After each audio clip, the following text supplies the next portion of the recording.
Pouh, la soirée foot, elle est enfin terminée, les gars. Nation League, on va avoir un France-Espagne pour les demi-finales.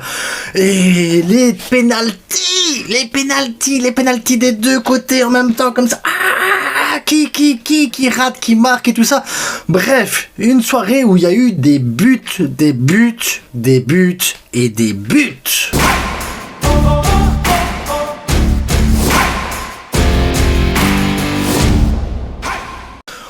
On va surtout débriefer l'Espagne, les gars. Donc la France, j'ai vu que la séance de penalty, j'ai vu le tabassage d'Mbappé quand il a tabassé le gardien, j'ai vu le superbe coup franc d'Olysée, mais voilà, ça s'arrête là sur l'équipe de France, donc je peux pas faire un débrief là-dessus.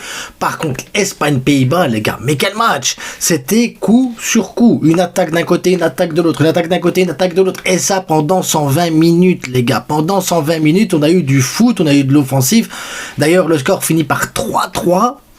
Des buts invraisemblables, le penalty pour l'Espagne, le penalty pour les Pays-Bas, super bien tiré par Memphis Depay, bien tiré par Oyarzabal qui redonne l'avance à l'Espagne. Après derrière, je sais plus qui reprend l'avance pour les Pays-Bas, ils égalisent à nouveau. Et après derrière, Lamine Yamal, il te met le but, tu dis c'est bon, dans les prolongations, 3-2, l'Espagne, c'est bon, ils vont le faire. Ben non, penalty à nouveau pour les Pays-Bas. 3-3, but de Xavi Simons sur penalty. Tu fais, mais quel truc de fou, les gars. Lamine Yamal n'a pas été au top sur le match, mais pas au top du tout. Franchement, à part son but, ça a été un match extrêmement compliqué pour Lamine Yamal, techniquement, dans le tempo, dans beaucoup de choses, les gars. Lamine Yamal, franchement, il n'était pas dans son match. D'ailleurs, il rate même son penalty pendant la séance de penalty. Donc Lamine Yamal, voilà. Héros malheureux ou heureux chanceux, je ne sais pas. Je sais pas, mais en tout cas, on a eu beaucoup de belles choses. Par exemple, Dean, là, le défenseur. Oh, je le veux au Barça, les gars. Je vous jure, je le veux au Barça, le Dean. Je le veux au Barça. Koubarsi, Dean. Ah, t'es tranquille 15 ans. Les deux, là, je les veux au Barça, les gars. Un truc de fou, le Dean. Les changements d'aile, le rythme, le physique, le combat, les trucs, les relances, balle au pied. Il est propre, il est fort, il est incroyable, les gars. Incroyable. Je le veux au Barça. Je vous le dis, moi je le veux au Barça. C'est d'office, c'est acté. On va faire une propagande, les gars. Il faut pas le laisser au Real Madrid. Il faut faire une propagande. Lui, il le faut au Barça. C'est quoi sa clause? Mettez-le moi en commentaire. Il faut qu'on cotise tous parce que lui, c'est le futur. Il faut vendre à Roro, on vend à Roro. Il faut vendre l'anglais, on vend l'anglais, on s'en fout. Mais lui, il le faut avec Koubarsi, les gars. T'as pas le choix.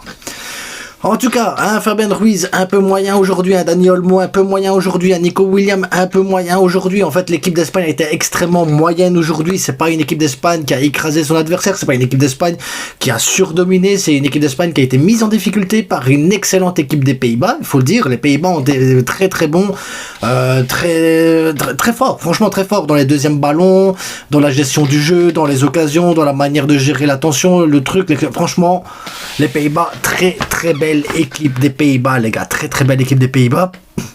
Maintenant, c'est là que je me rends compte que la sélection nationale, c'est quelque chose de compliqué quand même, parce que tu dois mélanger beaucoup de joueurs de beaucoup d'équipes en même temps.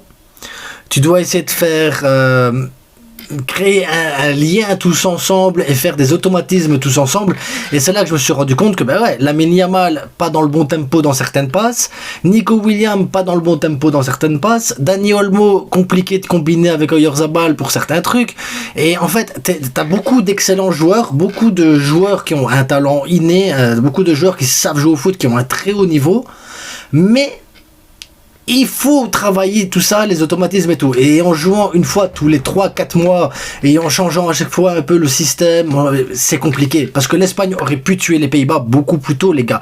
L'Espagne n'était pas obligée de faire les 30 minutes de prolongation plus la séance de penalty. L'Espagne aurait pu tuer le match déjà en première mi-temps. Nico Williams a la possibilité de mettre 2-3 buts. On a un but refusé au hors-jeu ou 2, je sais plus exactement.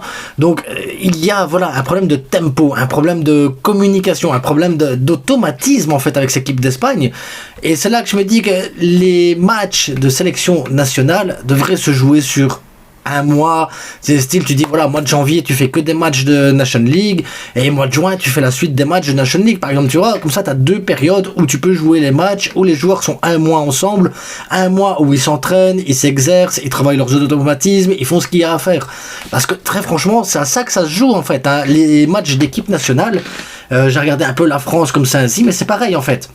Tu peux pas avoir des équipes qui ont les mêmes automatismes qu'en club, tu peux pas avoir le même niveau technique et le même niveau de qualité des équipes, parce que tu es sur un temps trop court pour former tout ça. Et donc la meilleure méthode que tu as d'avoir des automatismes, c'est prendre un maximum de joueurs du même club. Donc ça m'étonne pas qu'on prenne des joueurs du Barça, mais après voilà, l'entraîneur il dit je vais pas mettre tous les joueurs du Barça en même temps, sinon il pouvait mettre Ferran Torres, il pouvait mettre Yamal, Olmo, Pedri, tu pouvais mettre Koubarsi, tu peux aller chercher d'autres joueurs. Et quand t'as Casado, tu mets Casado en plus, Gavi en plus, et là t'auras les automatismes du Barça. Mais c'est pas l'idée non plus. L'idée, voilà, t'as Alex Baena qui sont très très forts, Nico Williams très très fort, Oyarzabal, l'air de rien, en numéro 9, il est très bon en numéro 9 dans son placement, et d'ailleurs il met 2 buts aujourd'hui.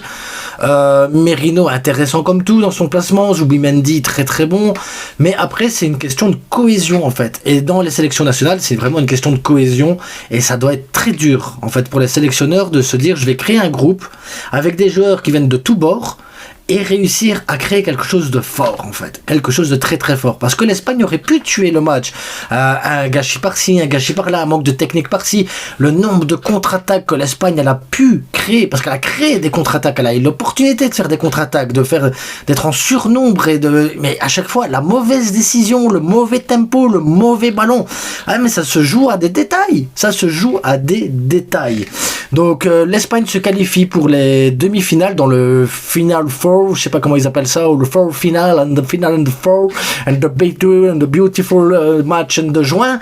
Donc l'Espagne rencontrera la France, et de l'autre côté c'est l'Allemagne qui gagnait 3-0 à la mi-temps, qui s'est fait rejoindre 3-3 par l'Italie, donc c'est l'Allemagne d'un côté, et ensuite de l'autre côté j'ai pas regardé en fait, le Portugal l'a emporté, donc 5-2 au final.